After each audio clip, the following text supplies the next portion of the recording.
Cerita akan Mang Ripan bawakan kali ini masih melanjutkan cerita yang kemarin yang berjudul Marni Wongso, di mana cerita ini ditulis oleh Agil R. Saputra.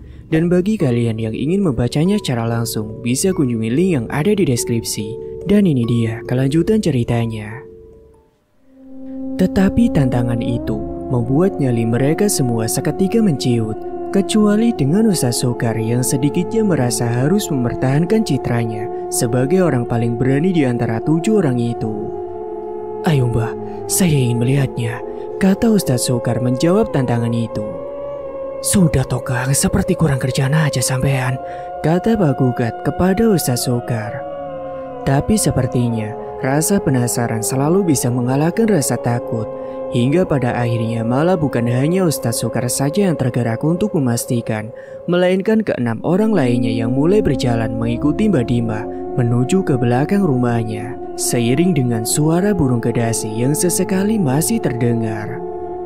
Hingga sesampainya di belakang, Mbak Dima pun segera membuka pintu dengan pelan, dan di antara kegelapan pekarangannya tersebut, serta suara mirip burung kedasi yang semakin terdengar jelas, Mbak Dima mengacuhkan jari telunjuknya menunjuk ke arah cungkup itu.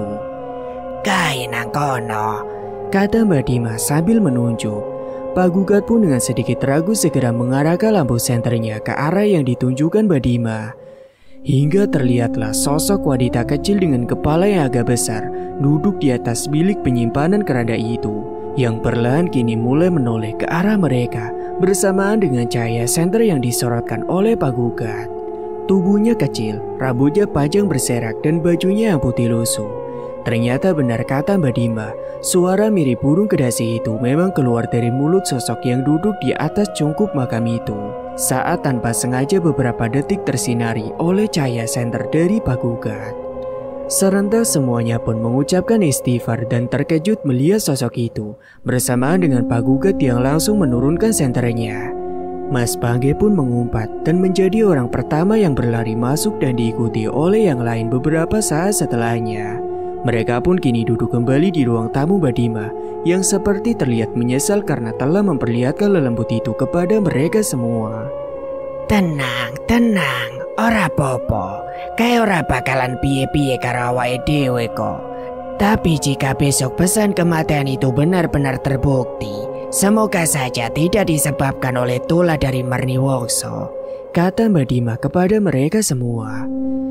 Selang beberapa saat, setelah dirasa cukup berasa tenang, 7 orang terpilih itu pun pulang dari rumah Mbak Dima dengan menelan ketakutannya masing-masing dan sebuah pertanyaan.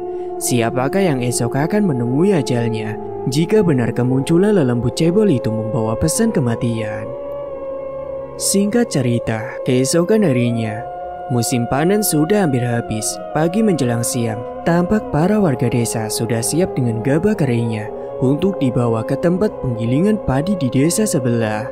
Satu persatu karung gabah mulai dinaikkan ke sebuah mobil bak terbuka satu-satunya yang ada di desa ini, yakni milik Pak Heru atau biasa warga kenali sebagai Pak Care, yang mana biasanya setelah digiling menjadi beras, hasil panen milik petani di desa ini langsung dibawa ke KUD setempat untuk dijual ataupun ditukar dengan minyak, kelapa, ataupun kebutuhan yang lainnya.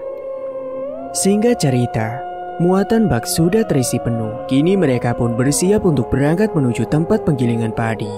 Namun di sini tanpa diduga ada sesuatu yang mencegah keberangkatan mereka, yaitu suara minta tolong dari Mbak Narti, istri Pak Sobari yang berlari keluar dari rumahnya. Tolong, teriak Mbak Narti dengan panik mengarah ke arah para warga yang sudah berada di atas mobil. Sementara Nyoto, yang kebetulan memang rumahnya tak jauh dari situ pun, segera keluar setelah mendengar keributan tersebut. Dan ketika dia melihat istri Pak Sobari yang menangis, pikirannya langsung berkata, "Duh, kejadian tenan toh iki." Batin Nyoto yang langsung berpikir pasti ada sesuatu yang buruk terjadi kepada Pak Sobari. "Ada apa Mbak, ada apa?" tanya orang-orang kepada Mbak Narti. Kemudian Mbak Narti pun meminta kepada para warga untuk meminta tolong untuk menolong Mas Bari, di mana dirinya kemudian langsung limbung tidak sadarkan diri. Para warga tampak menangkap tubuh Mbak Narti yang terhuyung pingsan, sementara Nyoto yang melihat itu dengan segera langsung berlari menuju ke rumah Pak Sobari. "Kang!" teriak Nyoto seraya masuk ke dalam rumah Pak Sobari. Tanpa henti dia memanggil-manggil Pak Sobari sambil terus melangkah semakin dalam memeriksa ke setiap ruangan. Sampai akhirnya langkahnya terhenti di ruang makan. Karena di ambang pintu sekat antara ruangan itu dan dapur, Nyoto melihat tubuh Pak Sobari sudah tergeletak dalam keadaan yang cukup mengenaskan. Wajahnya melepuh terkelupas, terlihat juga sebuah panci kukus tergeletak di dekatnya. "Astagfirullah, Kang!" teriak Nyoto seraya mendekati tubuh Pak Sobari. Dia sempat melihat tangan Pak Sobari masih bergerak-gerak sambil lirih mengerang, sehingga membuat Nyoto buru-buru keluar untuk mencari bantuan. Namun naasnya, ketika para warga mulai berdatangan, Pak Sobari sudah terdiam tidak bergerak dan dia pun dinyatakan meninggal di hari itu. Sungguh mengenaskan air hidup Pak Sobari, meninggal dengan cara janggal dan sangat tidak manusiawi. Dan bahkan belakangan didapat keterangan dari Mbak Narti istrinya tentang bagaimana kejadian siang itu.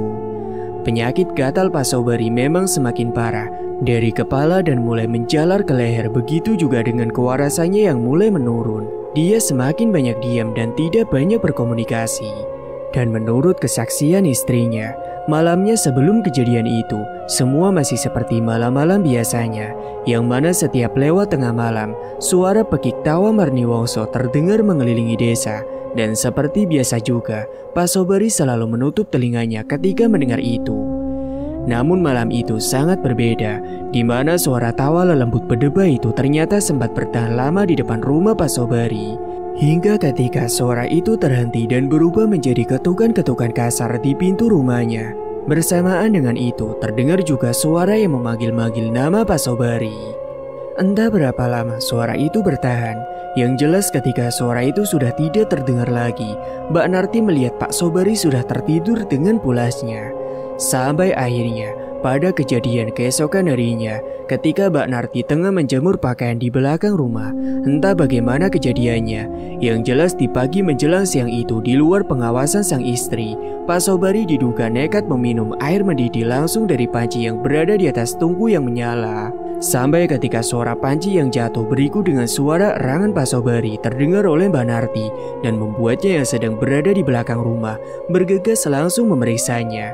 Dan terlihatlah saat itu, sang suami sudah terkapar dengan wajah yang sedikit tertutupi oleh panci yang masih berasap itu. "Lawang harusnya air panas itu bakal untuk Mas Bari nanti mandi," ujar Mbak Narti ketika menceritakan. Lalu apakah sebenarnya yang terjadi dengan Pak Sobari? Apakah dia bunuh diri dengan cara itu karena sudah tidak kuat dengan penyakitnya? Atau justru benar ini adalah tulah dari Marniwongso? Terlepas dari semua itu, yang jelas ini adalah kematian yang sangat janggal. Ternyata benar kata Mbak Dima tentang kemunculan setan cebol di atas cungkup makam desa malam itu, yang mana itu sudah menjadi pertanda akan ada lelayu di desa Duku atas ini. Karena sehari setelah itu, Pak Sobari yang sebelumnya sudah menderita penyakit aneh, akhirnya meninggal dalam keadaan yang mengenaskan. Tenggorokan dan wajahnya melepuh karena nekat meminum air yang mendidih. Apa yang dikhawatirkan mereka ternyata terjadi juga, dan rasanya tidak ada lagi alasan untuk mereka menampiknya. Jika maut yang terjadi pada Pak Sobari itu tidak ada sangkut pautnya dengan lelembut biadab tersebut. Sungguh malang bagi Mbak Narti, istri Pak Sobari yang harus ditinggal suaminya dengan cara tragis itu. Mungkin ini menjadi kesedihan yang sangat mendalam bagi Mbak Narti, walau tak disangka akan berbuah sebaliknya bagi warga desa. Karena sejak meninggalnya Pak Sobari, entah kenapa keadaan mulai berubah. Dengan ajaib teror Marniwongso itu menghilang begitu saja. Terhitung sudah 8 hari ini sejak Pak Sobari meninggal. Malam-malam di desa berlarut tanpa adanya lagi pekik tawa dan ketukan-ketukan dari Marniwongso di hampir setiap rumah penduduk desa Duku atas ini. Apakah ini semua sudah berakhir? Setidaknya begitulah anggapan para warga desa saat itu yang merasa sudah tidak merasakan teror dalam beberapa hari ini. Suasana desa perlahan mulai membaik, begitu juga dengan para warga yang mulai lupa akan ketakutannya. Sudah kurang lebih sepekan ini, penduduk desa merasa lebih tenang. Mereka bisa kembali tidur dengan nyenyak tanpa harus takut lagi. Bahkan kini tidak sedikit pula dari mereka yang mulai menganggap masa mencekam ini sudah berakhir. Justru iki awal menuju masa kegelapan itu, ucap Bamandur, salah satu di antara para sesepuh di desa ini dalam suatu pertemuan dengan warga dan 7 orang terpilih itu. Semua itu tidak datang tanpa alasan, karena jika berkaca dari sejarah desa ini, menurut cerita para sesepuh, ternyata di masa-masa seperti inilah dahulu orang-orang di desa ini mulai mendapat berbagai kesialan. Pokoknya ojo nyerah sebelum Marniwangsa musnah atau pergi dari desa ini, kata Mbak Dima. Lantas menurut panjenengan semua, keadaan seperti apa lagi akan terjadi di desa ini dalam waktu ke depan? Tanya Ustaz Sokar kepada para sesepuh. Mendengar pertanyaan itu, para sesepuh desa tampak terdiam sejenak dan saling memandang. Mereka sepertinya enggan untuk menjelaskan apa yang akan terjadi setelah ini, sesuai dengan apa yang mereka alami dahulu. Namun pada hakikatnya, dalam masa-masa seperti ini tidak boleh ada satupun informasi yang ditutup-tutupi. Sampai akhirnya Mbak Mandur pun mengambil alih dan menjawab pertanyaan itu. Dewe ora bakal bisa ngerti isi uteke Marniwangsa iku. Lan opo sing bakal dilakoni bariki. Nanging sing jelas, miturut pengalamanku, besok sing bakal dihadapi kowe-kowe kabeh kuwi wis dudu Marniwangsa sing wingi. Intinya setiap korban yang jatuh akan membuat dia semakin kuat, kata Mbak Mandur yang ditujukan khusus untuk 7 orang terpilih itu. Waduh, kalau memang seperti itu, apakah ritual yang telah kami lakukan selama ini akan cukup untuk mengalaunya? Tanya Nyoto yang kini dalam pertemuan itu langsung dijawab oleh Mbak Dima. Bisa baik cukup, bisa baik jebol. Memang orang bisa dipungkiri, sebenarnya kita ini masih ragu dan hanya bisa menghadapi dengan cara yang seadanya ini, yang mana sebatas berkaca saja dengan kejadian yang dulu pernah kami alami ketika Marniwangsa mengamuk puluhan tahun yang lalu.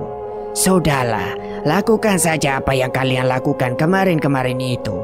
Perkara hasil kita pasrahkan saja kepada Tuhan, kata Mbak Dima mewakili para sesepuh yang sepertinya sudah lelah dan jengah dengan keadaan ini. Bagaimana tidak begitu, para sesepuh itu memang hanyalah orang-orang yang dituakan saja di desa ini. Mereka bukanlah orang yang mempunyai kemampuan khusus, kecuali Mbak Dima, itu pun hanya sebatas memahami saja dengan hal-hal seperti itu. Bahkan arahan dan petunjuk yang mereka berikan selama ini hanyalah sebatas pengalaman saja, karena mereka adalah saksi-saksi hidup di masa kegelapan puluhan tahun yang lalu. Tapi terlepas dari itu semua, tentu arahan dan petunjuk dari para sesepuh desa ini sangat dibutuhkan. Apalagi mereka sudah bersepakat untuk berpijak pada satu pilihan, yaitu perang melawan lelembut jahanam itu. Mau tak mau mereka harus memanfaatkan sumber daya yang ada, sebelum nanti bantuan dari luar akan datang. Singkat cerita, hari itu pun berlalu, dengan keadaan yang masih sama, yaitu senyapnya gangguan dari Marniwangsa. Keadaan itu tentu membuat sebagian warga mulai mengoceh dan memantik keraguan mereka dengan apa yang telah para sesepuh sampaikan. Nyatanya desa ini belum masuk di masa kegelapan seperti yang mereka katakan kemarin. Tapi tidak untuk 7 orang terpilih itu, yang memilih untuk berhati-hati dan tunduk dengan arahan dari para sesepuh. Itu semua dibuktikan dengan mereka yang sampai saat ini masih melakukan ritual hariannya, menebur garam di 4 batas desa. Walau teror itu sudah tidak terdengar lagi. Sudah, lakukan saja. Lihatlah nanti orang-orang yang tidak percaya pasti akan berbalik segan dengan kita, kata Nyoto kala itu ketika mereka hendak berangkat untuk melakukan ritual seperti biasanya. Berjalanlah mereka bertuju ke arah selatan desa menuju titik batas pertama. Seakan tak tampak lagi rasa takut ataupun ragu di wajah mereka. Entahlah, mungkin karena sudah terbiasa. Dengan membawa senter, obor, dan lentera, mereka terus berjalan ke selatan. Hingga akhirnya mereka pun tiba di titik batas pertama desa itu. Tepatnya di dekat sebuah kebun kopi, jalan masuk pertama desa ini. Sesampainya di sana, mereka pun segera mengambil posisinya masing-masing. Nyoto dengan bejana keramatnya berada di paling depan bersama Ustaz Sokar, sementara yang lain berada di belakang untuk mengawasi keadaan sekitar. Dan ritual di titik pertama ini pun dimulai. Seperti biasa, semua ini akan diawali oleh Ustaz Sokar yang melafalkan doa dengan lantang terlebih dahulu. Dan selanjutnya disusul oleh Nyoto yang segera bersiap mengambil garam dari bejananya. Suara pun terdengar timbul dari tebaran garam yang dilempar oleh Nyoto menyentuh dedaunan, beriringan dengan ayat-ayat yang keluar dari mulut Ustaz Sekar. Dan ritual di titik batas pertama ini pun selesai setelah 7 kali tebaran itu. Setelah itu mereka pun mulai kembali berbalik untuk berjalan lagi menuju ke titik batas selanjutnya. Sebenarnya mereka tak begitu tahu apa tujuan atau khasiat pasti dari disebarnya garam kasar ini, karena sampai saat ini mereka bertuju itu hanya mengikuti saja perintah para sesepuh tanpa terlalu memahami apa yang mereka lakukan. Kalau menurut para sesepuh, inilah salah satu cara yang dahulu Mbah Karso lakukan ketika ingin melepaskan desa ini dari cengkeraman pemujaan terhadap Mardiwongso. Karena menurut mereka, garam kasar yang disimpan dalam bejana inilah yang diyakini menjadi kelemahan lelembut tersebut. Sampai kapan yo kita harus melakukan ini?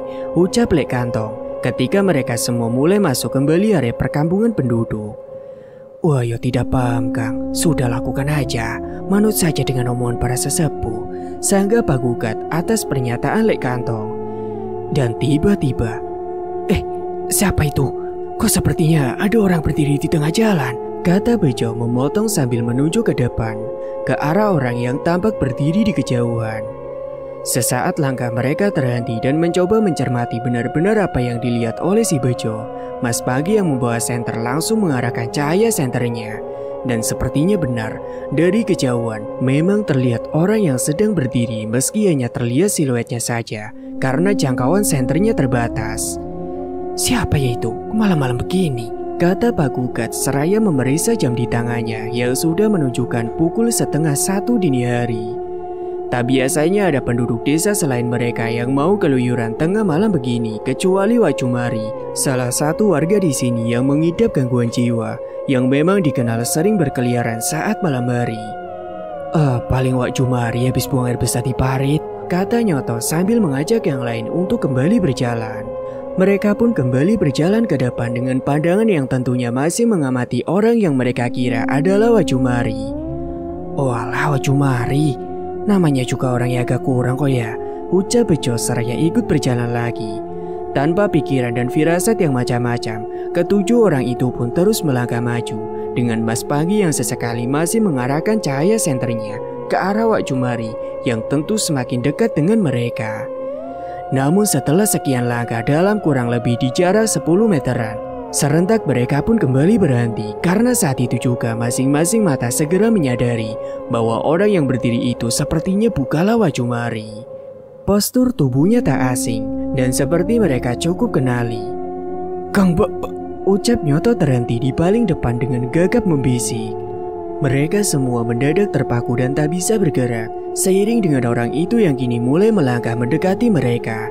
Langkahnya sedikit pincang, membuat mereka semakin mengenali siapa orang itu. Hingga setelah benar-benar dekat barulah terlihat. Dia, atau lebih tepatnya sosok itu, adalah Pak Sobari, salah satu dari 8 orang terpilih yang sudah meninggal beberapa pekan yang lalu. Humpat Mas Panggi berbisik dan segera menundukkan kepalanya setelah tahu siapa yang baru saja dilihatnya. Dari leher hingga kaki, mereka semua mendadak seperti terkunci, seiring sosok mirip mendiang kawannya itu yang semakin mendekati mereka. Dalam pikiran kacau, antara percaya dan tidak percaya, semua kepala tertunduk mengalihkan pandangannya, kecuali Ustaz Sekar yang entah mengapa masih tegap menatap sosok itu dengan mulutnya yang terus mengucapkan doa. Dan semakin jelas sudah di penglihatan mereka, sosok pendiam Pak Sobari kini berhenti tepat di depan mereka. Wajahnya sayu, lengkap dengan mantel khasnya. Dan selang beberapa saat kemudian, terdengar suara rintian minta tolong darinya yang menangis terisak. Mendengar itu pun membuat Ustaz Sekar sedikit goyah dalam doanya, begitu juga dengan 6 orang lainnya yang tanpa sadar malah menengadahkan kepalanya.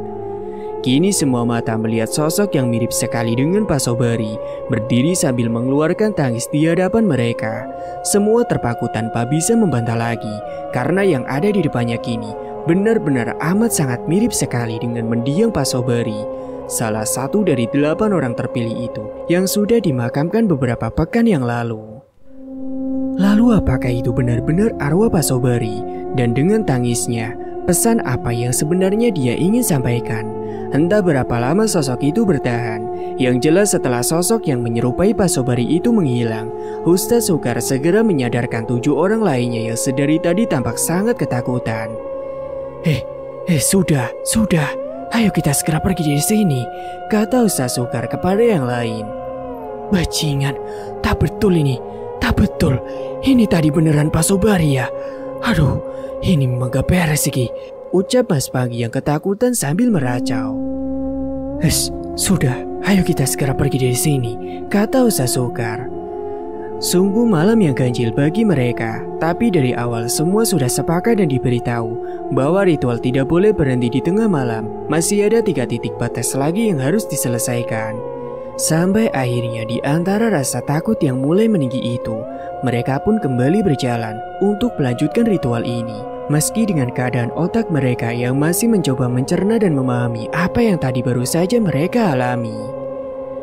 Singkatnya setelah berjalan tak begitu jauh, akhirnya mereka sampai juga di titik batas kedua, di bagian timur desa ini, tepatnya di depan pintu masuk sebuah makam kerkhof, atau biasa mereka menyebutnya sebagai kerkhof, atau kuburan orang-orang asing berkebangsaan Belanda dahulu, yang tentu sekarang sudah tak lagi digunakan. Dan setelah berhenti sejenak, mereka pun mulai masuk ke dalam area makam tua yang terbengkalai tersebut. Semakin masuk dan berjalan mengarah menuju pohon asam Belanda yang berada di paling ujung makam, yang mana disitulah nanti garam itu akan disebar. Ayo cepat, kata Nyoto sambil mempercepat langkahnya, karena mungkin dalam keadaan ini dia tentu ingin agar ritual ini cepat selesai dan segera berlanjut ke titik batas selanjutnya. Hingga tak selang beberapa lama kemudian, sampailah mereka di ujung makam kerkhof, tepat di depan pohon asam Belanda tersebut. Mereka segera bersiap di posisinya masing-masing. Monggo Kang, ucap Nyoto kepada Ustaz Soekar untuk segera memulainya. Doa pun dibaca oleh Ustaz Soekar bersamaan garam yang mulai ditebar oleh Nyoto beberapa saat setelah itu.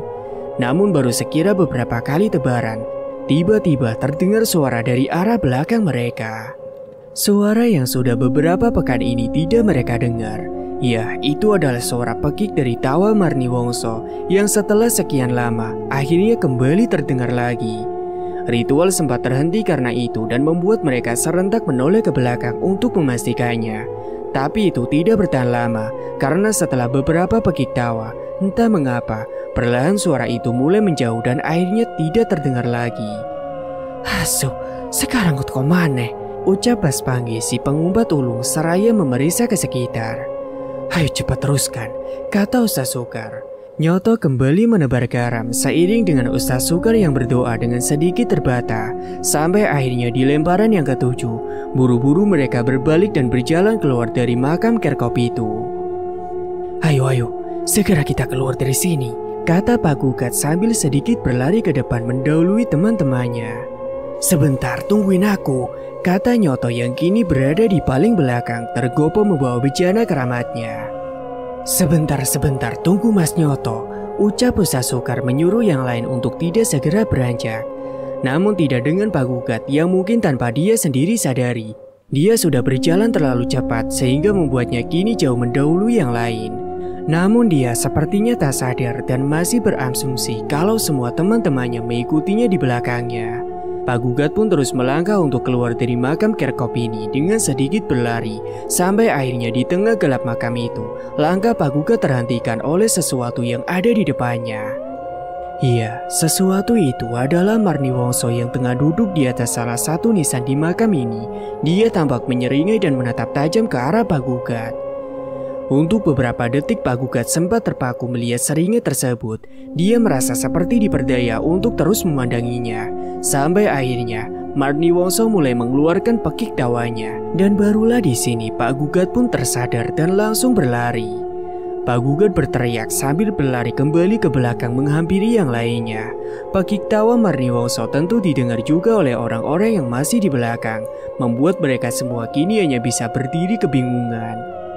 Balik, jangan lewat depan, ucap Pak Gugat dengan panik berlari menghampiri. Dan dia berkata bahwa sosok itu sedang duduk di batu nisan.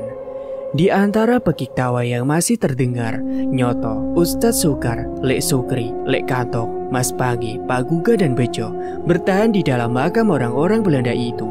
Mereka semua tampak panik dan tak tahu apa yang harus dilakukan. Kemudian Bejo menyarankan untuk lewat belakang saja. Tidak, Jo. Belakang kita itu tebing, rimbun, licin dan gelap. Mending tunggu saja di demit bajingan itu pergi, jawab Bespagi atas saran Bejo. Ustadz Soekar sebagai orang yang paling berani pun sekarang tampak gugup dan tidak banyak bicara. Mereka kini hanya bisa berdoa di antara tawa seram yang masih terdengar menggema di atas langit makam Kerkop malam itu. Pekik tawa Marniwongso itu bertahan cukup lama sampai akhirnya suara itu terhenti setelah teriakan dari Mas Panggi yang sepertinya mulai jengah dengan keadaan tersebut. Demi celeng, menang gue so, Rene maju, kepro-keproan karo aku. Teriak Mas Panggi dengan penuh emosi yang ajaibnya membuat Marniwongso terdiam.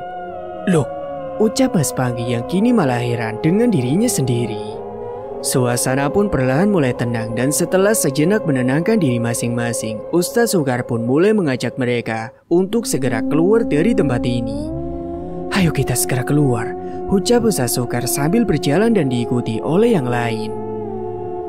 Singkat cerita, malam itu pun mereka buru-buru menyelesaikan ritual ini, menuju titik ketiga dan juga keempat, dan bersyukurnya di kedua titik terakhir ini semua berjalan lancar tanpa gangguan. Hingga setelah semuanya selesai, mereka pun kembali pulang ke rumahnya masing-masing untuk beristirahat, sambil membawa kenyataan bahwasanya Marniwongso yang sudah beberapa pekan ini tidak terdengar, kini muncul kembali. Dan benar saja, semua itu dikuatkan oleh kehebohan di keesokan harinya. Dari cerita para penduduk desa yang bersaksi bahwasanya banyak dari mereka yang mendengar pekik tawa itu lagi tadi malam. Suasana desa Duku Atas yang sempat tenang pun hari itu kembali geger. Teror Marniwongso yang sempat berhenti beberapa pekan pun kembali lagi. Mungkin memang benar menurut para sesepuh desa, kalau semua ini belum berakhir. Pagi itu di rumah Ustadz Soekar terlihat dia yang tengah melamun di depan teras rumahnya dengan kantung mata yang terlihat berat. Dia seperti memikirkan sesuatu, bukan Marniwongso, tetapi tentang almarhum Pak Sobari yang dia lihat semalam. Kata-kata meminta tolong itulah yang sampai pagi ini masih membekas di pikirannya. Pesan apa yang mau dia sampaikan? Batin Ustadz Soekar yang segera lamunannya terbias oleh sang istri yang keluar membawakan secangkir teh hangat. Sedang mikirin apa Thomas? Kata sang istri seraya menyodorkan minuman yang dibawanya pagi itu. Ya seperti biasanya Tobu. Mau sampai kapan desa ini terus begini? Sebagai orang yang dicap Ustadz, saya merasa gagal Bu. Jawab Ustadz Soekar di teras rumah pagi itu. Nalarku semakin miring Bune. Semalam di depan mata, saya dan kawan-kawan melihat almarhum Kang Sobari Bu. Menangis meminta tolong, apa benar ya? Kalau orang yang sudah meninggal itu, arwahnya bisa gentayangan. Saya tak tahu pasti, kata Ustadz Soekar. Pada intinya, Ustadz Soekar sudah tampak mulai putus asa dengan semua ini. Dia merasa ilmu agamanya tidak bisa berguna untuk melawan Marniwongso. Alasan dia masih bertahan sampai saat ini hanyalah rasa gengsinya yang sudah terlanjur dipandang sebagai ustadz di desa ini. Tidak ada yang siap Bu. 8 orang itu termasuk saya sendiri sebenarnya juga tidak siap. Petunjuk yang diberikan oleh para sesepuh juga hanya seperti itu, serampangan dan tidak jelas, ucap Ustadz Soekar berkeluh kesah. Sang istri cukup pun mengerti dengan kelelahan Ustadz Soekar. Lagi pula manusia mana yang tidak jengah bila harus dalam posisi ini. Sampai akhirnya seorang pun datang menghentikan obrolan di pagi itu. Dia adalah Wajumari, orang dengan gangguan jiwa yang semalam sempat mereka bahas, yang kini datang membawa sebuah kengerian. Kulit wajahnya sedikit terkelupas dan satu tangannya terluka mengeluarkan cukup banyak darah. Astagfirullah, kenapa toh sampean Waju? Kata Ustadz Soekar yang langsung terperajat menghampiri. Digigit Narti, tolong Ustadz, tolong, kata Wajumari seakan mendadak waras. Narti siapa? Narti si Kang Bari, tanya Ustadz Soekar seraya membawa Jumari masuk ke dalam rumahnya. Sang istri bergegas mengambil air hangat membasuh luka Wajumari sambil menanyakan bagaimana ini bisa terjadi. Tapi namanya Wajumari, semua jawabannya agak susah dimengerti. Dicokoti Narti. Dan begitu terus kata yang berulang-ulang diucapkan Wajumari. Sampai akhirnya sang istri pun menyuruh Ustaz Sukar pergi ke rumah Pak Sobari untuk memastikan apa yang sebenarnya terjadi. Sejenak Ustaz Sukar pun teringat kejadian semalam tentang pertemuannya dengan arwah mendiang Pak Sobari.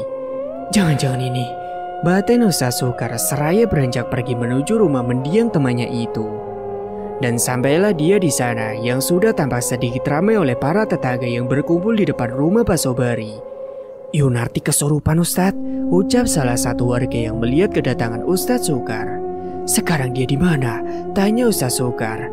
Sudah masuk Pak Ustadz, tapi kami tidak bisa masuk karena pintunya dikunci dari dalam, kata orang itu kepada Ustadz Sukar.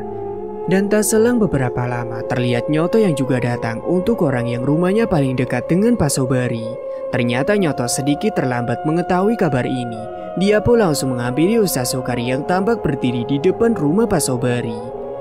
Ono potokang, aku baru saja selesai mandi. Katanya Mbak Narti menyerang Wajumari, tanya Nyoto dengan tergesa. Hingga keterangan pun mulai muncul dari orang-orang yang tadi menyaksikan kejadian itu. Mereka berujar kalau Mbak Narti yang waktu itu melamun di teras secara tiba-tiba menyerang Wajumari yang saat itu tengah lewat di depan rumahnya. Terus bagaimana ini Kang? Tanya Nyoto kepada Ustaz Sukar. Kita harus masuk untuk melihat keadaan Mbak Narti seperti apa, jawab Ustaz Sukar seraya berjalan ke arah pintu dan mengetuknya. Yunarti, niki kula Ustaz Sukar, kata Ustaz Sukar seraya mengetuk pintu dengan pelan berulang kali, berharap pintu itu terbuka. Namun ketukan dan panggilan itu tidak ada jawaban, sampai akhirnya mau tak mau pintu tetap harus didobrak. Dobrak wae Kang, takut ya kalau Mbak Narti malah kenapa-napa, kata Nyoto yang memberikan saran saat itu. Sampai akhirnya pintu pun didobrak oleh Ustaz Sukar, Nyoto, dan beberapa warga yang ada di situ pun mulai masuk untuk memeriksa keadaan Mbak Narti. Kemudian mereka mencoba memanggil Mbak Narti yang ada di dalam rumah. Bersamaan dengan itu terdengarlah suara nyanyian yang menyambut, nyanyian Gending Jawa dengan nada yang bergumam. Siapa lagi kalau bukan suara Mbak Narti? Suara nyanyian itu menuntun mereka semua ke sebuah ruangan yang pintunya terlihat terbuka lebar, yang mana ruangan itu adalah kamar Mbak Narti sendiri. Dan dengan perlahan mereka semua mendekat ke ruangan itu untuk memeriksa. Hingga terlihatlah kini dari ambang pintu Mbak Narti yang tengah menghadap tembok, rambutnya terurai seram dan tercium pula aroma yang tidak sedap. Mbak Narti, Mbak, kata Ustaz Sukar dengan pelan seraya sedikit melangkah masuk ke dalam kamar itu. Aroma tak sedap pun semakin menjadi kuat, membuat Ustaz Sukar kini menutup hidungnya. Mbak Narti, panggilnya lagi. Namun Mbak Narti tidak bergeming, masih saja bernyanyi menghadap tembok sambil seperti menulis-nulis sesuatu di dinding kamarnya. Wah, ada yang tidak beres ini, batin Ustaz Sukar sambil terus berjalan mendekat hingga akhirnya Mbak Narti pun menoleh, menatap tajam ke arah Ustaz Sukar dengan mulutnya yang belepotan dengan darah. Astagfirullah, ucap Ustaz Sukar terkejut melihat rupa Mbak Narti sudah tidak seperti yang dia kenali. Mbak Narti malah tertawa sambil membalikkan badannya. Terlihat jelas ini bukanlah Mbak Narti, sepertinya dia tengah dirasuki. Sopo kowe, metu saka raga kuwi, teriak Ustaz Sukar dengan sedikit terbata.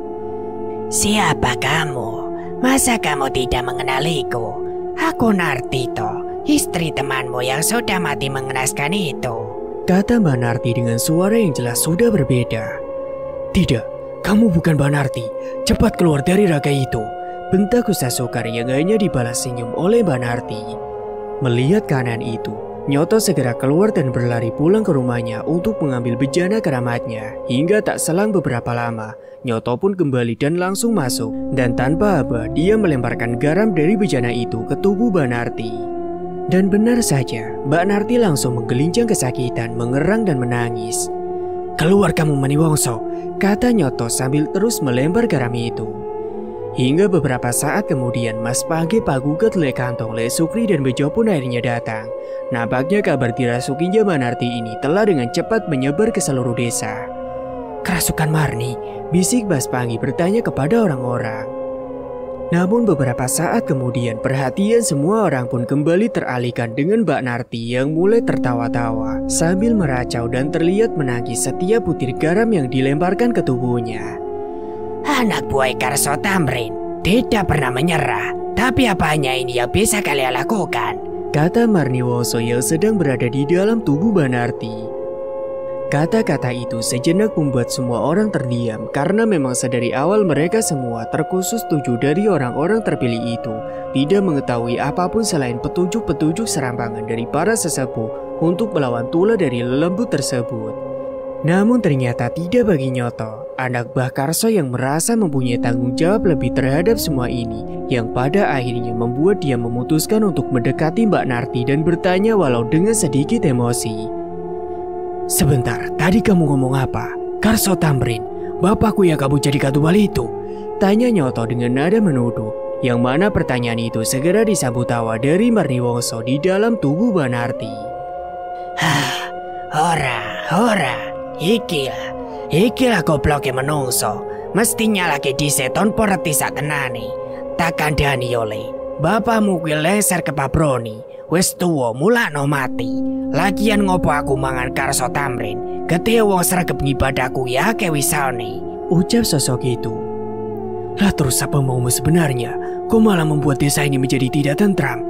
Kalau masalah Kalilanang sekarang kan sudah kami tutup, apa salah penduduk desa ini denganmu? Tanya Nyoto yang mulai melihat kesempatan untuk bernegosiasi.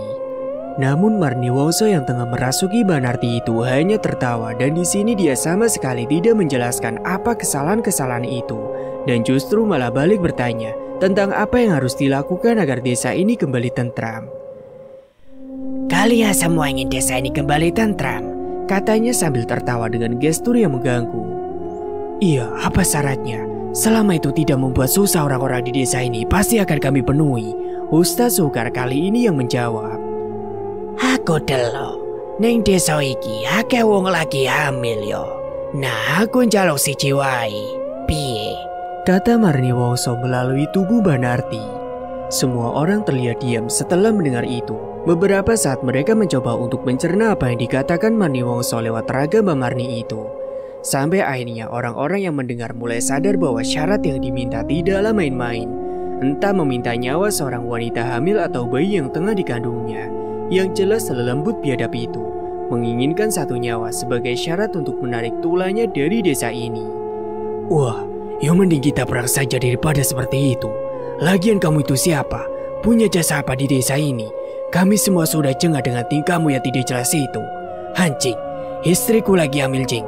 Jika kamu berani macam-macam, saya akan robohkan pohon terbesi di Kalilanang itu. Kata Mas Pagi si sumbu pendek itu kini mengambil alih dan meluapkan amarahnya. Lagi-lagi Marniwongso yang berada dalam tubuh Mbak Marni itu tidak bergeming dan membalas cacian dari Mas Pagi itu dengan pekik tawanya. Hingga akhirnya beberapa saat kemudian Mbak Narti pun limbung dan jatuh terhuyung, menandakan bahwa Marniwongso sudah tidak menguasai tubuhnya lagi. Tak terasa sore menjelang, keluarga Mbak Narti dari kampung seberang yang mendapat kabar itu pun langsung datang. Dan atas saran dari Pak Lurah, Mbak Narti akan dibawa kembali pulang ke tempat asalnya di desa seberang. Namun entahlah, sepertinya pikiran Mbak Narti sudah mulai terganggu. Dia bersikeras menolak keluar dari rumahnya dan berkata bahwa Pak Sobari suaminya yang sudah meninggal itu katanya akan pulang. Tidak, Kang Barito sudah berjanji akan pulang. Sentak Mbak Narti yang memberontak ketika ingin dinaikkan ke atas delman oleh keluarganya. Istighfar Mbak, istighfar. Yang ikhlas, Kang Barito sudah meninggal Mbak, kata adik Mbak Narti. Mati, aja ngawur kowe omong. Kakakmu kuwi mung ono keperluan. Dia wis janji bakalan mulih. Pokoknya aku menunggu Kang Bari. Sentak Mbak Narti sambil menampar pipi adik kandungnya itu. Kejadian itu disaksikan oleh banyak warga yang sedari tadi memang sudah berkumpul. Dan tentu saja semua orang tercengang dengan perkataan Mbak Narti itu yang tiba-tiba saja seperti kehilangan kewarasannya. Apakah ini juga ulah Marniwongso, lelembut yang tadi pagi sempat merasukinya? Atau memang hanya Mbak Narti saja yang terlalu jauh tenggelam dalam kehilangannya? Entahlah, yang jelas Mbak Narti kala itu tetap kekeh bahwa suaminya yang sudah meninggal itu katanya akan pulang. Sampai pada akhirnya seiring hari yang semakin petang dan ditambahnya langit yang saat itu tampak mendung, atas masukan dari para warga, keluarga Mbak Narti disarankan agar menginap saja malam ini dan membawa Mbak Narti pulang keesokan harinya saja. Karena dengan keadaan Mbak Narti yang seperti itu, sangat tidak kemungkinan mereka jika pulang sore ini juga, apalagi di perjalanan mereka pasti bertemu malam dan hujan. Sebenarnya sedari awal setelah Pak Sobari meninggal, Mbak Narti memang akan diboyong pulang ke tempat asalnya oleh keluarganya, namun nunggu 40 harian. Itulah kata keluarganya, tapi karena kejadian ini mungkin rencana itu akan dipercepat. Sudah, sekarang jenengan nginap dulu saja. Nanti malam biar saya sama teman-teman yang ikut menunggu di sini. Kalau dipaksa pulang sekarang, takutnya kalau nanti di jalan terjadi apa-apa malah susah. Panjenengan sudah tahu kan, keadaan desa ini sedang seperti apa? Kata Nyoto kepada keluarga Mbak Narti sore itu. Pihak keluarga Mbak Narti sempat enggan untuk menginap dan tetap ingin memaksa membawa Mbak Narti keluar dari desa ini. Namun di sini Mbah Mandur, salah satu sesepuh yang kebetulan juga ada di situ, segera membujuk mereka untuk tetap bertahan semalam saja dengan alasan yang cukup masuk akal. Desa Duku Atas ini dikelilingi oleh persil atau kebun-kebun yang luas. Untuk masuk dan keluar dari desa ini saja, kita semua harus melewati alas pula, hutan rimbun tanpa penerangan. Kalau keluarga Mbak Narti tetap memaksa keluar sekarang dan hanya menggunakan delman, dipastikan mereka akan bertemu malam di jalan. Apalagi sepertinya akan juga turun hujan. Dilihat dari guntur dan kilat yang sudah berkelip di langit. Begitulah jelas Mbah Mandur kepada keluarga Mbak Narti, yang akhirnya membuat mereka sedikit berpikir ulang untuk keluar dari desa ini. Iya mas, mohon maaf, takutnya kalau nanti Mbak Narti kerasukan lagi seperti tadi, kan malah repot. Sabar Lek Sukri di sela penjelasan dari Mbah Mandur. Hingga keluarga Mbak Narti pun menurut untuk menginap malam ini dengan catatan harus ada warga yang siaga menunggui mereka di rumah mendiang Pak Sobari. Iya, kalau itu pasti Bu. Nanti untuk delmanya biar saya yang membayar sewanya. Nanti untuk Pak Kusirnya beserta delmanya biar tidur tadi ditempatkan di rumah Mas Nyoto yang dekat di situ dan luas. Kata Pak Lurah seraya memberikan 10 keping uang logam 5 rupiah kepada Pak Kusir yang sedari tadi terlihat pelongo-pelongo menyaksikan perdebatan itu. Cukup tokang 5 rupiah delman mau menginap semalam? Tanya Pak Lurah kepada Pak Kusir. Wah, giluwe saking cakep Pak Lurah, saged double gantos sepatu niki malah. Jawab Pak Kusir yang seketika tersenyum sumringah. Singkat cerita, petang pun tiba. Selepas sisa selesai janji, rumah mendiang Pak Sobari kini sudah dipenuhi oleh banyak warga yang hendak menemani keluarga Mbak Narti yang bermalam. Di teras rumah tampak Pak Lurah, Pak Care dan juga beberapa warga termasuk Pak Kusir dan 7 orang terpilih itu yang kini tengah duduk bersama. Lah panjenengan nanti bermalam di mana Mas Lurah? Tanya Lek Kantong. Di rumahnya Pak Care Mas, jawab Pak Lurah dengan nada yang sedikit gelisah. Pak Lurah sepertinya mulai pusing memikirkan salah satu dusunya ini yang tidak kunjung juga keluar dari permasalahan yang pelik tersebut. Bagaimana bisa keluar? Lawang menjelaskan seperti apa rupa dari masalah ini saja mereka tidak bisa. Ditambah lagi dengan ungkapan para warga yang takut dengan akan datangnya pagebluk di desa ini, sampai membuat Pak Lurah menawarkan program bedol desa untuk desa Duku Atas ini jika nanti hal terpuruk mulai terjadi. Apa mau bedol desa? Kalau semua berkenan dan setuju, besok saya usulkan ke kabupaten. Tawar Pak Lurah kepada para warga yang berkumpul dengannya waktu itu. Bedol desa adalah sebuah upaya pemindahan seluruh penghuni desa ke tempat lain. Hal itu cukup lazim dilakukan di era tahun 70-an hingga 80-an yang biasanya didasari oleh alasan alam dan ekonomi. Salah satunya seperti tanah yang kurang subur ataupun adanya keperluan pembangunan oleh negara di tanah desa tersebut sehingga mengharuskan para penduduk untuk pindah. Tapi apakah bisa bedol desa ini dilakukan dengan alasan gangguan lelembut? Begitu sekira warga yang bertanya balik kepada Pak Lurah. Hingga obrolan mereka pun teralihkan oleh Mbak Narti yang keluar membawakan minum, membuat semua orang menatap heran kepadanya. Pada awalnya, Mbak Narti memang tampak biasa saja, tersenyum ramah menawarkan minuman hangat dengan teko yang dia bawa dan meletakkannya di hadapan para tamu. Hingga akhirnya, sebuah kalimat terucap dari mulutnya yang seketika membuat semua orang yang berkumpul di rumahnya itu bergidik merasa ngeri. Nanti kalau Kang Bari pulang, tolong sampaikan ya. Jangan buru-buru pergi. Biasanya tidak sampai tengah malam dia sudah pulang. ucap Mbak Narti sambil sedikit tersenyum seraya berjalan masuk kembali ke dalam rumahnya.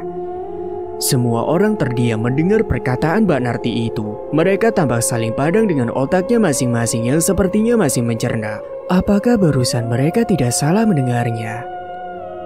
Nanti acaranya bagaimana Pak Kaum? Tanya Pak Care kepada Usa Sukar mencoba mengalihkan suasana. Ya seperti biasanya Mas, keliling. Jawab Usa Sukar dengan sedikit terbata.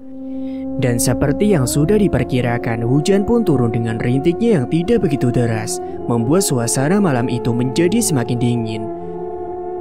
Singkat cerita, waktu sudah menunjukkan hampir pukul 10 malam. Ini adalah waktunya untuk melakukan ritual. Nyoto pun berjalan pulang ke rumahnya untuk mengambil bejana keramatnya. Saya pulang sebentar ya untuk mengambil barang itu, kata Nyoto kepada orang-orang seraya bangkit dan berjalan ke rumahnya yang memang cukup dekat itu. Apakah boleh saya ikut? Kata Pak Lurah kepada Usa Sukar yang secara tiba-tiba beberapa saat setelah Nyoto berjalan pergi. Ustadz Sukar terdiam sejenak menoleh ke arah Lek Sukri dan Mas Panggi yang kebetulan duduk paling dekat dengannya. Beneran itu Pak Lurah? Sabar Mas Panggi yang kini langsung dijawab Pak Lurah dengan cukup serius. Nggih saestu Mas, bukannya kalau semakin banyak orang akan semakin baik, kata Pak Lurah berpendapat yang segera disusul oleh semua orang yang berkumpul di situ. Leres niku Mas Lurah, kata para warga yang sepertinya juga ingin ikut dalam ritual itu. Tapi kalau semuanya ikutan, terus yang menjaga di sini siapa toh? Tanya Le Sukri. Yang bersamaan dengan itu, Nyoto sudah kembali dengan membawa bejana keramatnya. Mau pada ikutan semua ini Mas, kata Ustaz Sukar kepada Nyoto yang baru saja kembali. Wah cocok itu, kita jadi lebih mantap tapi dibagi ya. Jangan semua, harus ada beberapa orang yang tetap jaga di sini, kata Nyoto kala itu. Dan dibagilah mereka menjadi 2 kelompok. Sebagian berada di rumah Pak Sobari dan sisanya bersama 7 orang terpilih itu, termasuk Pak Lurah dan Pak Care yang akhirnya ikut melakukan ritual ini.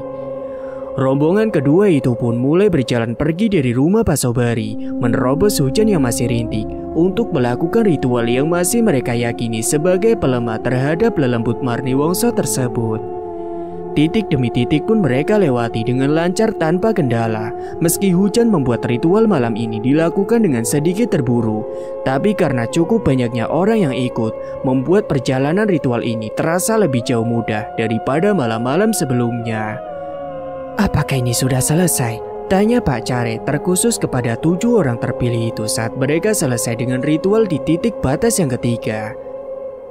Belum Pak Care, ini masih ada 1 tempat lagi. Ayo agak cepat, agar kita tidak terlalu lama kena hujan, jawab Nyoto seraya mengajak rombongan itu kembali berjalan. Namun baru beberapa detik saja Nyoto menutup mulutnya. Terdengar suara kentungan yang sepertinya berasal dari dalam desa mereka. Shh. Pak Lurah berisyarat agar mereka mencermati suara kentungan itu agar tahu tanda apa yang suara itu sampaikan. Terdengar 3 kali ketukan berjeda yang seketika membuat semua orang tersentak. Waduh, Rojopati, siapa itu yang meninggal? Ucap orang-orang yang langsung paham dengan arti pesan dari kentungan itu. Mereka pun segera berjalan dan mempercepat langkahnya untuk menghampiri sumber dari suara kentungan itu. Tapi anehnya ketika mereka sudah sampai masuk pemukiman dan merasa sudah dekat dengan suara itu, tiba-tiba suara kentungan itu seperti berpindah ke sisi tempat yang lain. Awalnya tanpa rasa curiga mereka terus mengikuti sumber suara itu yang lagi-lagi sudah berpindah untuk ketiga kalinya. Sampai akhirnya di sini mereka pun mulai sadar dengan kejanggalan tersebut. Wah, sepertinya kita sedang dipermainkan, ucap Lek Kantong. Dan bersamaan dengan itu, suara kentungan pertanda kematian itu kembali muncul untuk keempat kalinya. Dan kali ini, suaranya terdengar sangat dekat seperti di depan mereka. Suara itu terdengar jelas dari arah depan rombongan tersebut, semakin dan semakin dekat. Hingga terlihatlah sebuah perawakan yang tidak pernah mereka harapkan, kini berdiri di depan dengan posisi membelakangi mereka semua. Ya, inilah Marni Wongso. Semua orang terpaku, terlebih untuk para rombongan selain 7 orang terpilih itu, yang untuk kali ini pertama mereka akhirnya melihat secara langsung bagaimana bentuk wujud dari lelembut yang meneror desanya selama ini. Mikat, bentak Ustaz Sukar secara tiba-tiba kepada sosok Marniwongso tersebut yang justru kini malah menjadikannya berbalik menoleh dan memperlihatkan wajahnya. Dan tidak disangka, karena ternyata dari mulut Marniwongso itulah suara kentungan itu berasal. Mulutnya yang mengucap aneh mengeluarkan suara yang sangat mirip dengan suara kentungan kayu. Pak Care berteriak ketakutan dan langsung tunggang langgang meninggalkan rombongan dan memantik suasana menjadi semakin panik dan kacau. Sentak Pak Lurah yang kini juga ikut bertakbir dan kemudian berlari menyusul Pak Care. Semua orang berlari tak tentu arah, kecuali ketujuh orang terpilih itu yang masih bertahan meski kini sambil menutup mata di hadapan Marniwongso yang terus mengeluarkan suara kentungan dari mulutnya itu. Sampai akhirnya Nyoto memberontak dengan melemparkan garam yang dibawanya ke arah Marniwongso. Nyoto berteriak dan menutup matanya seraya melempar garam dari bejananya ke arah depannya, arah di mana menurutnya Marniwongso berada. Dan sepertinya itu berhasil karena setelah itu suara kentungan langsung terhenti begitu saja, berganti dengan teriakan paro mirip hewan disusul dengan rintian yang sepertinya terdengar semakin menjauh. Di antara rintian itu, perlahan mereka mulai berani membuka matanya dan terlihat cukup samar di sudut gelap depan mereka. Marniwongso yang berdiri di kejauhan. Lelembut itu merintih dan beberapa saat kemudian menghilang, meninggalkan mereka yang kini lemas dan juga terengah-engah. Sejenak mereka mencoba untuk menenangkan diri, tampak terlihat jelas wajah-wajah jengah dan putus asa di raut wajah mereka semua. Bisa gila kita lama-lama kalau begini terus, ucap Agugat seraya memungut pecinya yang sempat terjatuh. Hingga tiba-tiba bersamaan dengan itu, Ustaz Sukar memegang hidungnya yang mengeluarkan darah, disusul dengan dirinya yang kini limbung dan hampir ambruk ke tanah. Beruntung Lek Kantong yang berada di belakangnya langsung sigap menangkap tubuh Ustaz Sukar. Kita kembali dulu saja ke rumah Pak Sobari, kata Mas Panggi seraya ikut memapah tubuh Pak Sukar. Nyoto awalnya tampak ragu untuk menunda ritual yang hanya tinggal selangkah ini, namun melihat keadaan Ustaz Sukar yang sepertinya tidak memungkinkan, akhirnya ketujuh orang terpilih itu pun memutuskan untuk kembali ke rumah Pak Sobari. Singkat cerita, sampailah mereka di rumah Pak Sobari. Tampak Pak Lurah dan Pak Care sedang duduk meringkuk di teras bersama adik kandung Mbak Narti dan Pak Kusir. Yang lain pada kemana ini? Tanya Mas Panggi sambil memapah Ustaz Sukar dan mendudukannya di atas tikar di teras rumah itu. Orang-orang yang seharusnya sudah sepakat untuk menjaga rumah Mbak Narti tak terlihat satu orang pun. Hingga dengan wajah panik, adik Mbak Narti pun menjawab, "Semua sedang mengejar kakak saya," kata adik Mbak Narti kepada mereka yang baru saja datang. "Mengejar bagaimana maksudnya?" tanya Mas Panggi. "Mbak Narti baru saja keluar dan berlari ke arah selatan. Terus sekarang orang-orang yang tadi berada di sini sedang mengejarnya ke sana," kata adik Mbak Narti sambil memegangi lehernya yang sepertinya terluka. Ternyata Mbak Narti sempat menyerang adiknya sendiri sebelum berlari keluar dari rumahnya. Menurut keterangan adiknya, semua dipicu oleh perdebatan di antara mereka. Mbak Narti yang terus saja menganggap suaminya masih hidup, dengan sang adik yang mencoba untuk menyadarkan bahwa Pak Sobari itu sudah meninggal. Hingga berakhir dengan ditusuknya leher adik Mbak Narti menggunakan garpu. Beruntungnya luka yang dialaminya hanyalah luka gores saja. Dan tak lama setelah itu, orang-orang yang tadi mengejar pun datang dengan menggotong Mbak Narti yang sepertinya tidak sadarkan diri. "Pingsan di depan balai desa," ucap Pak Bagong, salah satu dari rombongan pengejar itu. Mbak Narti pun sudah dibawa masuk dan atas saran dari para warga, dia pun diikat dengan ranjangnya. Gunanya untuk mencegah sesuatu yang tidak diinginkan itu terjadi kembali. Semua orang kembali berkumpul di depan rumah mendiang Pak Sobari dan tampak tak banyak bicara. Mungkin itu semua karena masing-masing nalarnya yang masih mencoba untuk mencerna ketidakwajaran ini. Terlihat juga adik Mbak Narti yang kali ini ikut berbaur dengan para warga, karena setelah penyerangan itu, dia merasa tak nyaman untuk beristirahat di dalam rumah. Sementara itu, Ustaz Sukar yang tadi sempat limbung, kini tampak sudah membaik. Darah yang keluar dari hidungnya juga sudah berhenti mengalir, seraya menyesapi kopi yang sudah terasa dingin. Ustaz Sukar pun mulai membuka obrolan untuk sedikit memecah kekacauan ini. Rombongan yang tadi ikut dengan kita itu pada kemana ya?" kata Ustaz Sukar dengan daun sirih yang masih menyumbat kedua lubang hidungnya. "Sepertinya sudah pada berlari pulang ke rumahnya masing-masing, Kang," Sumpah, baru tadi itu saya melihat hantu yang selama ini hanya ku dengar suaranya saja. Sumpah, tidak lagi aku mau melihatnya. Terang Pak Carik dengan mimik wajahnya yang masih terlihat syok. Dan perkataannya tersebut segera disambar oleh Pak Lurah yang sepertinya sudah merasa sedikit tenang. Iyo mas, rasanya seperti mimpi. Sudahlah, kalau semua ini tidak bisa diatasi, besok saya akan langsung pergi ke kabupaten kota. Saya akan ajukan program bedol desa untuk desa Duku Atas ini, kata Pak Lurah saat itu, yang segera mendapat penolakan dari ketujuh orang terpilih itu. Penolakan itu pertama kali dilontarkan oleh Ustaz Soekar yang merasa malam ini terjadi sedikit perkembangan. Karena untuk kali pertama Marni Wongso dibuat menangis di hadapan 7 orang terpilih itu. Lagian panggebluknya saja belum datang kok Mas Lurah. Tenang saja, saya cukup yakin saya dan kawan-kawan yang didukung oleh para warga pasti bisa keluar dari masalah ini, kata Ustaz Soekar menanggapi usulan dari Pak Lurah. Tak terasa waktu sudah lewat tengah malam. Bejo yang pertama kali mengingatkan bahwa mereka harus menyelesaikan ritual di satu titik batas lagi. Terus ini mau diteruskan apa tidak? Masih kurang satu tempat lagi loh, kata Bejo menyela di sela-sela perbincangan. Oh iyo yo, masih kurang satu lagi yo. Ayo kita segera berangkat saja, daripada nanti semakin malam, tanggap Nyoto yang segera bangkit dan bersiap.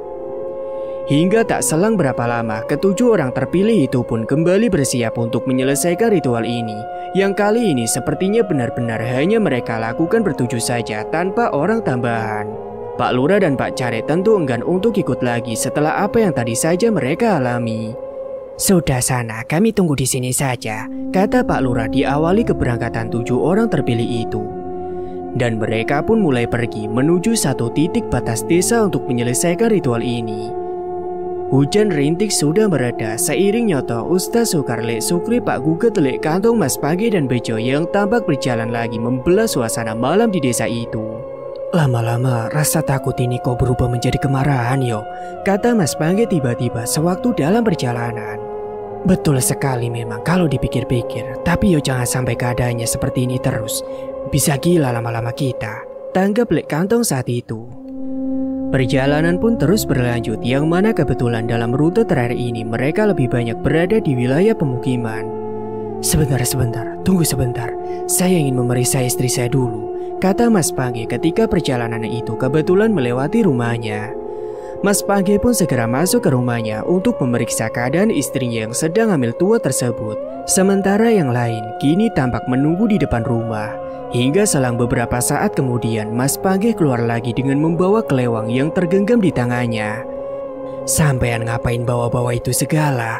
Ujar Ustaz Soekar yang sedikit keheranan melihat Mas Pangge membawa senjata tajam. Ya buat jaga-jaga saja toh. Pokoknya nanti kalau lelembut anjing itu menampakkan dirinya lagi, tetap akan kubelah kepalanya, jawab Mas Pangge yang sedikit mengundang gelak tawa dari teman-temannya itu. Yalah, kamu pikir Marni Wongso akan mati 2 kali kalau kamu bacok kepalanya? Kelakar Lek Sukri dan mereka pun kembali melanjutkan perjalanannya. Singkat cerita, akhirnya sampailah mereka di titik tempat tujuan dan ritual pun segera dilakukan. Seperti biasa, ada sedikit pembeda di ritual terakhir ini, yaitu dengan dibakarnya sabut kelapa dan kemenyan di akhir setelah lemparan garam ke-7 kali.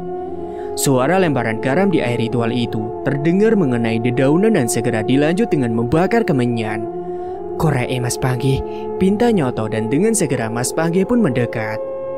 Sepertinya si Marni Gendeng itu sudah mulai takut dengan kita, kata Mas Pangge seraya memberikan korek api itu kepada Nyoto.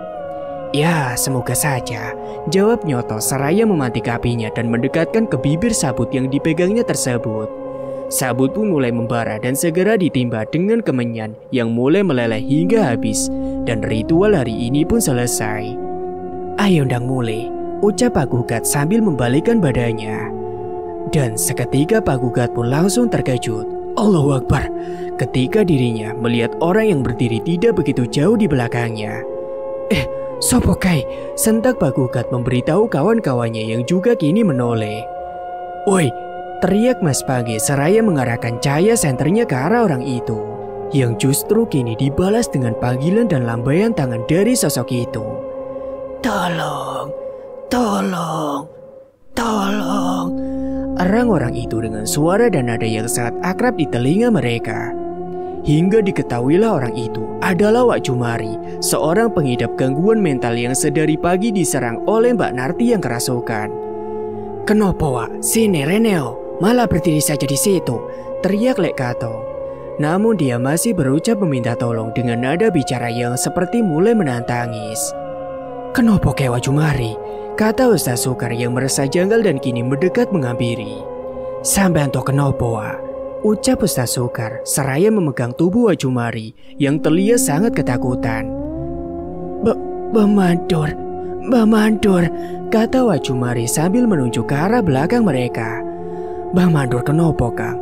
Wis to rasane aneh to? Tanya Mas Panggi yang kini dengan sedikit emosi. Sikilku gak bisa obah, erang Wak Jumari yang menangis bahana kecil kehilangan mainannya. Hal ini memang sudah kerap kali terjadi. Semua orang yang mengenalnya juga sudah hafal karena di waktu-waktu tertentu Wak Jumari tiba-tiba akan merasa kakinya tidak bisa digerakkan. Healah, kumat maneh malah wong iki, kata Mas Panggi dengan kesal. Hingga cara ampuh pun dilakukan, yaitu dengan membuatnya terkejut. Ustadz Sukar dengan tiba-tiba menepuk belakang badan Wak Jumari. Mari, ucap Ustadz Sukar memberi sugesti sambil menepuk-nepuk kaki Wak Jumari, yang dengan ajaibnya membuat kakinya itu kini kembali bisa digerakkan. Sudah, sekarang kenapa dengan Mbak Mandur? Tanya Ustadz Sukar dengan pelan, yang segera dijawab oleh Wak Jumari dengan isyarat mencekik dirinya sendiri. Piye to maksudmu? Tanya Pak Gugat akan gelagat Wak Jumari. Mbak Mandur, jawab Wak Jumari sambil kembali lagi mengulangi isyarat gerakannya. Dan ini jelas bukan berita yang baik, yang seketika langsung mereka sadari. Jangan-jangan batin mereka semua yang kini mulai lebih menekan Wak Jumari untuk memberikan penjelasan yang lebih gamblang dan juga lebih jelas.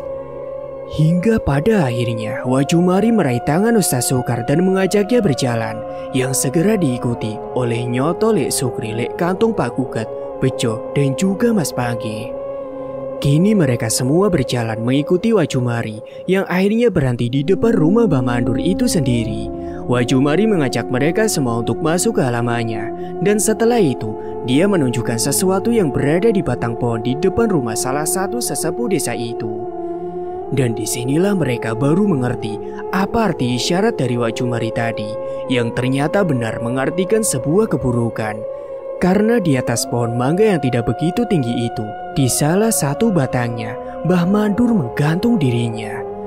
Ya Allah, ucap Mas Panggi begitu melihat itu dan langsung berlari untuk menahan tubuh Mbah Mandur.